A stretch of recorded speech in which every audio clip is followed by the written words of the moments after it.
Well, hey there, Grace Youth.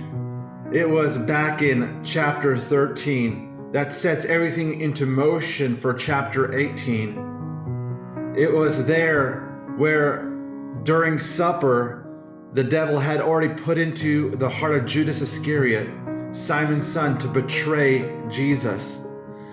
But Jesus, knowing the Father had given all things into his hand, and that he had come from God and was going back to God, rose from supper. He laid aside his outer garments, taking up a towel, tied it around his waist. Then he poured water into a basin and began to wash the disciples' feet and to wipe them with a towel that was wrapped around him. We learn that the devil had already placed it into Judas's heart to betray Jesus.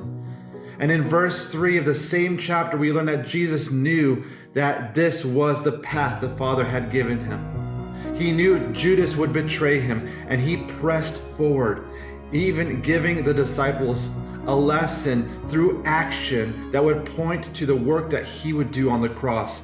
He washed their feet. The God of the universe set aside all his honor, set aside all his glory, took the position of a servant and washed their feet, all the while knowing one of his followers would betray him and another would deny him. Here we are in John 18, where Jesus brought his disciples to a familiar place across the Kidron Valley, to a garden named Gethsemane. And it was in this garden where we witness Christ's humanity. And it is in this garden where I believe we can acquire comfort. Comfort in knowing God knows what we go through. Jesus truly understands the struggle of humanity.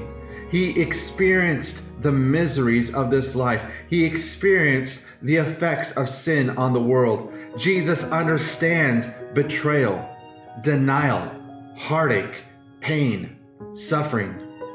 Jesus knows. It is in this garden where we witness Jesus' human struggle, showing that we truly do have a high priest who is acquainted with our infirmities or empathizes with our weaknesses, because he experienced everything firsthand, yet he was without sin.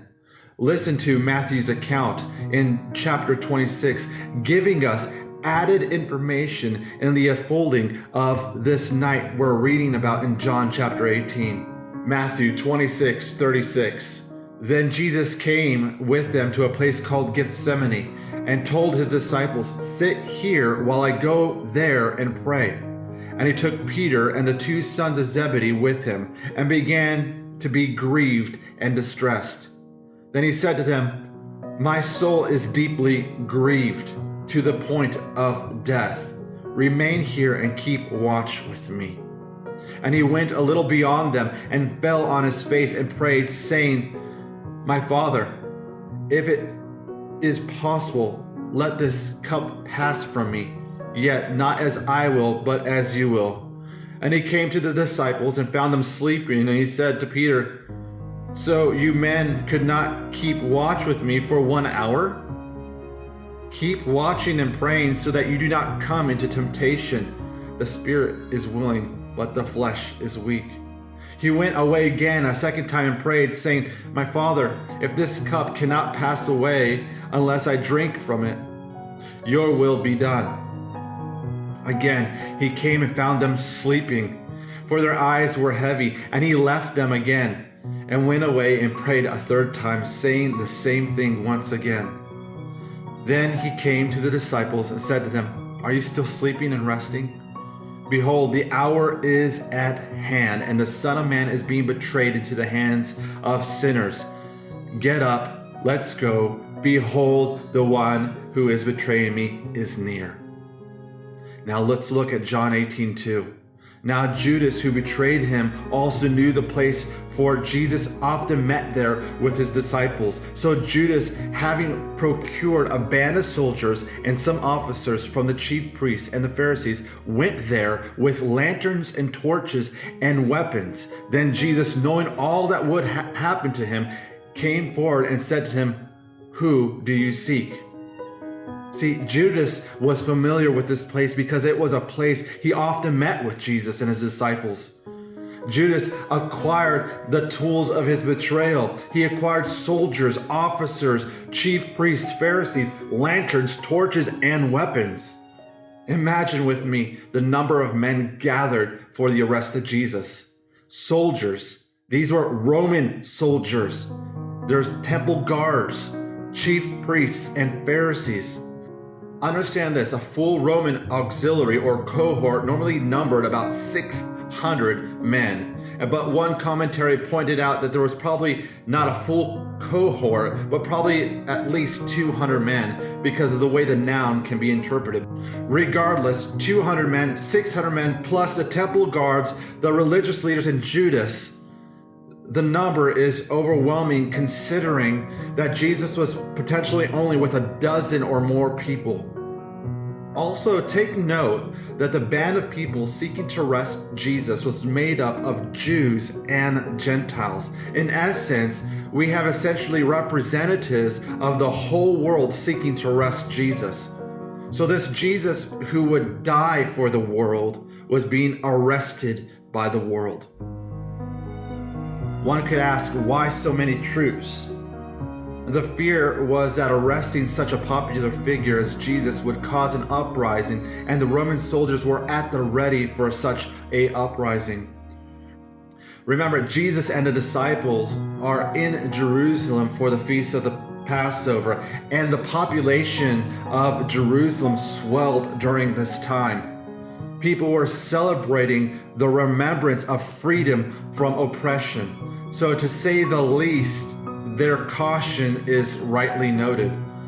But did they receive what they expected? Did they receive retaliation or escape? Verse 4, then Jesus, knowing all that would happen to him, came forward and said to them, whom do you seek? Jesus knew what would happen to him. He knew his purpose. He knew the reason why he was born. And all this knowing didn't make it easy. We learned that from Matthew 26. We read his struggle, but we know that he rested in the will of his Father. He knew, and rather than retaliate or escape, he walked forward and asked, whom do you seek? Resting in the will of his Father, not my will, but your will be done, setting an example for us to follow, an example of trust, an example of faith. Listen to Hebrews chapter 12, verse 2. Looking to Jesus, the founder and perfecter of our faith, who for the joy that was set before him endured the cross, despising the shame, and is seated at the right hand of the throne of God. Jesus, as Philippians 2 said, was obedient to the point of death. Well, Grace Youth, this is the beginning of chapter 18. Join us tonight as we wrap up this chapter and we explore further Jesus' betrayal, arrest, denial, interrogation, accusation, and rejection.